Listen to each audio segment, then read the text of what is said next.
In this video, we're going to create a VPC, a virtual private cloud, from the ground up, step by step, manually. Therefore, with this video, you're going to learn which parts make up a VPC and how they work together. Now, for this video, I do expect that you have some general knowledge about AWS and VPCs. You should know what VPCs are, what subnets are, and why this feature exists. In case you don't have that, you might want to check out my Cloud Practitioner course, which teaches you AWS from the ground up, provides a thorough overview of all core services, and even helps you pass your first entry-level certification exam, the Cloud Practitioner certification exam.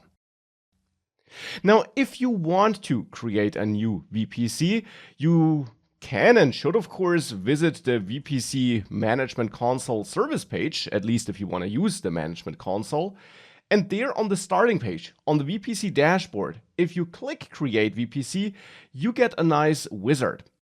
And that wizard is really great for building VPCs, and it's the recommended way of building VPCs, I would say.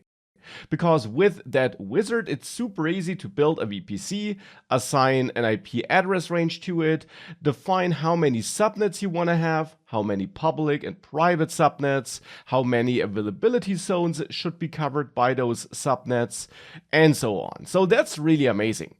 But for this video, we're not going to use this dashboard. Instead, we're going to use this VPC area here, the Your VPCs area, and use this Create VPC button, where we can really build a VPC and all the components that make up a VPC from the ground up. Because I think that will help with understanding which parts make up a VPC and how they work together. Now, if you start creating a VPC like this, the first name is a name that you might want to assign. It's actually optional, but it helps with identifying that VPC later. The next thing you have to define is an IPv4 CIDR block. And CIDR blocks are simply IP address ranges. It's a notation that makes defining IP address ranges a breeze. And if you want to learn more about IP address ranges and CIDR blocks, I do also cover that in my course. In the end, a CIDR block looks like this, for example.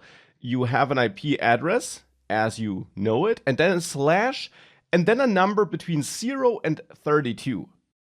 And the idea behind this notation is that your IP address, any IP address, in the end is a 32-bit number. And it's typically written like this, where we have 4 groups of 8 bits, but overall it's a 32-bit number. And the number after the slash denotes the number of fixed bits. So in the end here, for example, we would have 16 bits that are fixed, and that means the first 2 groups, since every group is 8 bits long, of that number would be fixed. Therefore, this example here would give us an IP address range that goes from 10.0.0.0 to 10.0.255.255, since every block can be a number between 0 and 255. So that would be our range of IP addresses, giving us around 65,000 available addresses. If we would choose /24 here, for example, then the first 3 blocks would be fixed because the first 24 bits would be fixed, and therefore we would only have a range from 10.0.0.0 to 10.0.0.255, so only 256 available IP addresses. Now, why do we define this range? Well, a VPC is a virtual private cloud, our own network in the AWS cloud. And we need VPCs for many other services, like for example EC2 instances that we launch. But also for EFS, for launching containers with ECS, and a couple of other services as well. When we use those other services, when we launch an EC2 instance, for example, we have to choose a VPC into which it should be launched. And that instance then receives maybe a public IP if we set the appropriate setting in the launch wizard, but definitely a private IP that is only valid inside of that VPC. Everything, like every EC2 instance that you launch into a VPC, gets a private IP address. And those private IP addresses can be used for VPC internal communication. If you got two EC2 instances running two different workloads, those workloads could send requests to each other with help of those private IP addresses, and therefore those requests would never leave your cloud network, they would never go to the public internet. So therefore we have this private IP address range, and that's really important. This IP address range is only for those private IP addresses in the VPC. We do not define or change any public IP addresses that might be assigned to EC2 instances or other things with that. Now, another brief note about this IP address here, that's actually a special IP address. It's one of the IP addresses that's reserved for private networks. Whereas most IP addresses are of course available for the public internet to be assigned to devices connected to the public internet, this special IP address and all the IP addresses that are part of that range are reserved for private internal networks. So multiple VPCs by different AWS customers or totally different networks, even outside of AWS, can use that same IP address range without clashing with each other. Because of course, if you would use an IP address here in that range that is also assigned to some publicly available device in the internet, and you would then try to send a request to that IP, it would not be clear whether you're targeting a device or a machine in your internal network or that publicly available device or whatever it is. With that special IP address range, that's not the case, and therefore you should use this kind of IP address range for your internal cloud networks or one other reserved IP address, which you'll see in a couple of seconds. Now, when we create that VPC, we can also assign a IPv6 CIDR block if we want to. So this IPv6 format, which we could use here, but we don't have to. We can also choose whether we want to have dedicated tenancy for any EC2 instances that we launch into this VPC. So if we want to make sure that we get our own hardware, or if we stick to the default where we have shared hardware, which is what you typically want to choose. And with that, you can then create that VPC. Now, once the VPC is created, it's not that useful yet. Because, as you should know, VPCs contain subnets, and it's actually the subnets into which you launch your EC2 instances and so on. Therefore, you must add some subnets, and that is what I'll do next. Now, I actually have some subnets already, because in every AWS account, you start with a default VPC, which I also have already, for every region in that account. So every region has that default VPC. If you switch the region, you also find the default VPC there. In the region where I just created a new VPC, I therefore have both. Now that default VPC is there so that you can immediately get started with EC2 and other services, and you don't have to create a custom VPC first, but you can of course add as many VPCs as you want. Here you also see that other special IP address that's reserved for private internal networks. Now we need to add subnets, and those subnets that exist belong to this pre-built VPC, so to that VPC which we get out of the box. Now I want to create a new subnet, and I want to assign that subnet to my demo VPC, so to that new VPC. Now every subnet needs a name, and here I will simply name it public subnet 1, because the VPC which I want to build here should have 2 public and 2 private subnets. Hence I'll add my first public subnet like this. You can then also choose to which availability zone that subnet should belong, because every subnet belongs to exactly one availability zone. And if you then later launch EC2 instances into that subnet, they will be launched into that availability zone. So having a VPC with multiple subnets that belong to different availability zones helps you build highly available applications. Here I'll simply attach the public subnet to US East 1A. You also have to define a CIDR block for the subnet. We did define one for the overall VPC, and that's therefore the overall available IP address range for the entire VPC, but all the subnets need to get parts of that available IP address range. Therefore, since my overall VPC had this address range here, I'll choose a smaller range for this subnet, maybe this range here. It's smaller because the number after the slash is higher, because that locks more bits, as you learned. So therefore, this first subnet receives this CIDR block. You could also use a bigger range like /20, but here I'll go for /24. So that's the first subnet. I will also add another subnet here, and that's my public subnet 2. It's, by the way, not public yet. Instead, we'll have to do something else to make it public, but I'm already naming it like this because I will soon add more features to the subnet that will make it public. This public subnet 2 will belong to a different availability zone, and it gets a different CIDR block. It gets 10.0.1.0/24. So now these first 3 blocks are locked in, and these blocks are different from these 3 blocks. And they must be different because we have to use different ranges for the subnets, otherwise we would have clashing IP addresses in our VPC, because they're still part of the same VPC. You must not forget that. So we have these 2 subnets. Now I'm going to add 2 more, and the next subnet will be a private subnet. Again, right now we didn't really do anything to make subnets public or private, but that will change soon. And this private subnet will again belong to US East 1A in my case here, and it gets yet another IP address range, with the 2 here in the 3rd place. Now the last subnet I want to add is my private subnet 2, and here I'll attach this to US East 1B and give it yet another range. Where we have, this range here, /24. So that we have different ranges, and sorry, that should be a 3 here, of course, so that we have these ranges for these subnets.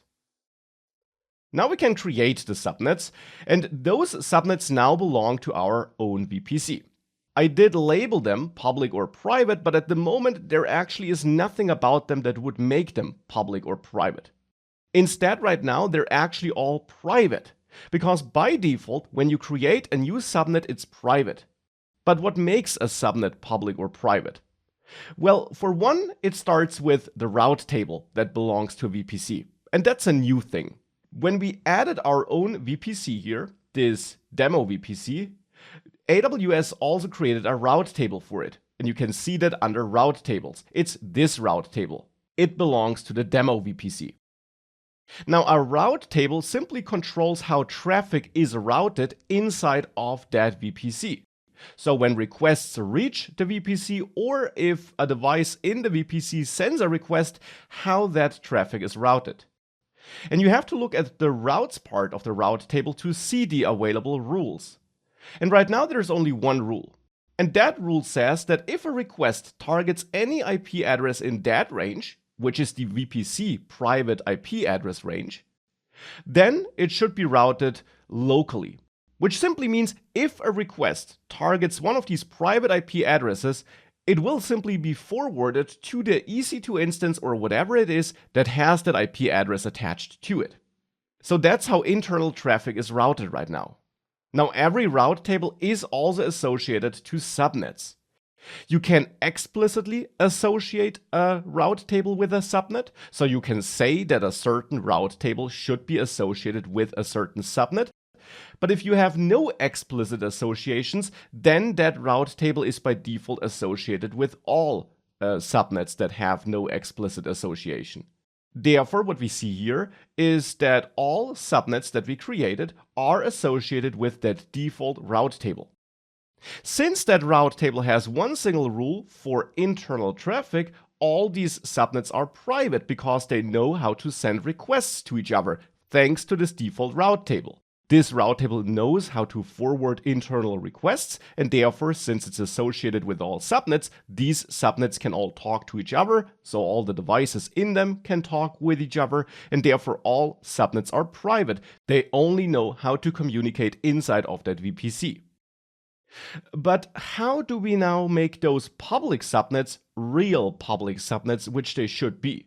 We're fine with the private subnets, but how do we change the public subnets? Well, for that we need to add an internet gateway. Internet gateways are devices that can be attached to VPCs, and they enable two-way internet connectivity with that VPC, or to be precise, with the subnets which then are connected to the internet gateway. That will be another step though. We have an internet gateway already, which belongs to that default VPC which we got out of the box, because that default VPC actually only has public subnets. That default VPC has a route table, this route table, which has a route that connects all traffic to that internet gateway that's not internal. So that default route table knows how to talk to the internet gateway, how to forward requests that should leave the VPC to the internet gateway, and how to forward requests that are coming from the internet through the internet gateway to the respective devices in the VPC. So to the respective EC2 instances, for example. So it's that internet gateway that enables internet communication, and we need that to make a subnet public. Therefore, we should create another internet gateway. We can do that for free. I'll name it Demo IGW and create that internet gateway. Now, once that internet gateway is created, it is detached out of the box though. We first must attach it to a VPC. So we select it and then choose Attach to VPC and choose our demo VPC, which doesn't have an internet gateway yet. That's the first step. The next step is to set up a route that connects non-internal traffic, so requests that have a non-internal target, to the internet gateway. And that can be done by adding a new route table. Because I want two route tables, because I want two kinds of subnets, private and public ones. The route table which we already have is perfect for private subnets, because it has that single internal route. Now we need another route table, which we can create from inside the route tables area, which we could name public subnet RT for route table, which is connected to the demo VPC and which will soon be associated with those two public subnets. Inside of that newly created route table in the routes area, I want to edit the routes. We do start with one default rule, which again handles the internal traffic. That's great because we want to have internal traffic in a public subnet as well. Those EC2 instances that are launched into a public subnet should know how to talk to other devices in the same VPC. But we want to add an additional route. And here the destination is this special IP address range. That basically is a range that includes all IP addresses because no bits are fixed, so all bits are flexible, so it basically is a range of all possible IPv4 addresses. And therefore this covers all addresses that are not part of this internal network. And whenever a request targets an IP address that's not part of the internal network, we assume that it must be some publicly available device, some public IP address, and therefore it should go to the internet. Hence, the target of requests that target any non-internal IP address is our internet gateway. So we select that internet gateway here. And by simply adding this extra route, we have a route table that can be added to subnets that should be public, because those subnets then know how to forward requests to the internet. And the internet gateway will automatically also accept requests from the internet and forward them to the respective devices internally. So that's now our public subnet route table. Therefore, we now must associate it with the subnets that should be public. Again, since we have no explicit associations, it's implicitly associated with all subnets, but we don't want that. Therefore, we're going to edit the explicit subnet associations. and explicitly associate this newly added route table with the Internet Gateway route with these two public subnets. And that will actually make those subnets public then. Now we can see that we still have those implicit associations with the private subnets. We'll do something about that in a couple of seconds. But we do have the explicit associations with the public subnets. And that's the thing that matters here. Of course, though, the private subnets should not know about this route table because otherwise they won't be private. To make sure that they don't know about it, we have to go to the other route table, which was created automatically for this VPC. And there, under subnet associations, we explicitly associate this route table with the private subnets, because that is the route table that only has this internal traffic rule. Once we set up this explicit association here, we no longer have an implicit automatic association on the other route table. You see the non-explicit associations are gone here. And therefore we now have two different route tables associated with different subnets for different purposes. And that's how we can create those private and public subnets and what a private and public subnet is under the hood.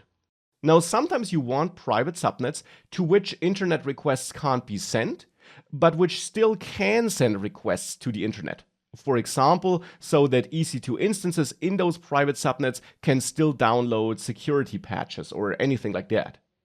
If you wanted such a behavior, you could add a NAT gateway.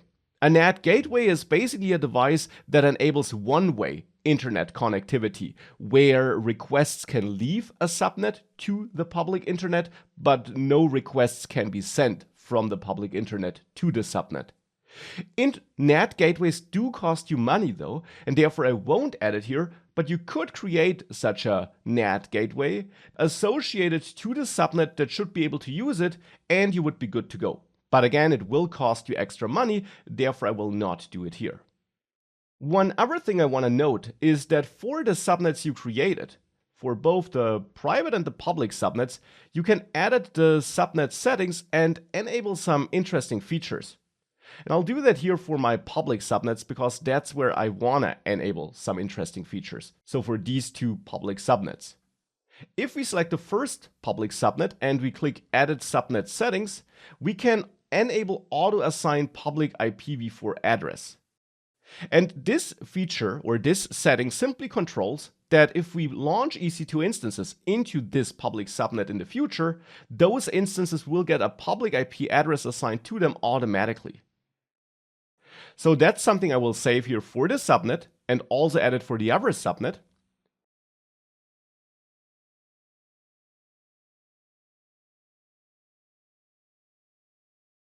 And once those subnets were edited, you can also edit the VPC that was created.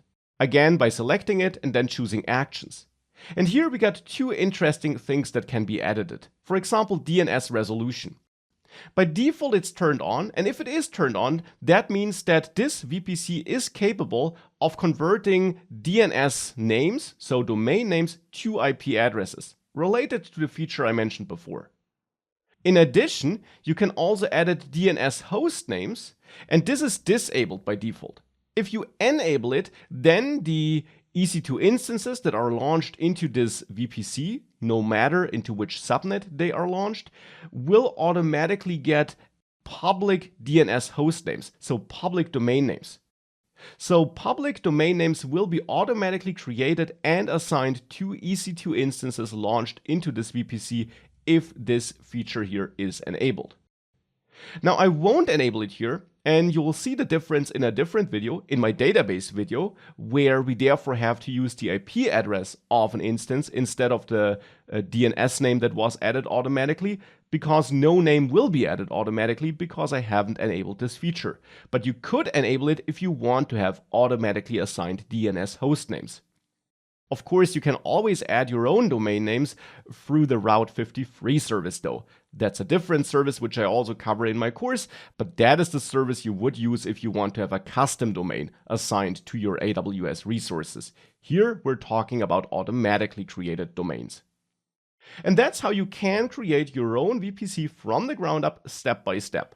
Now, of course, there's more you can do with VPCs. You can, for example, also connect multiple VPCs, and I do briefly talk about that in my course.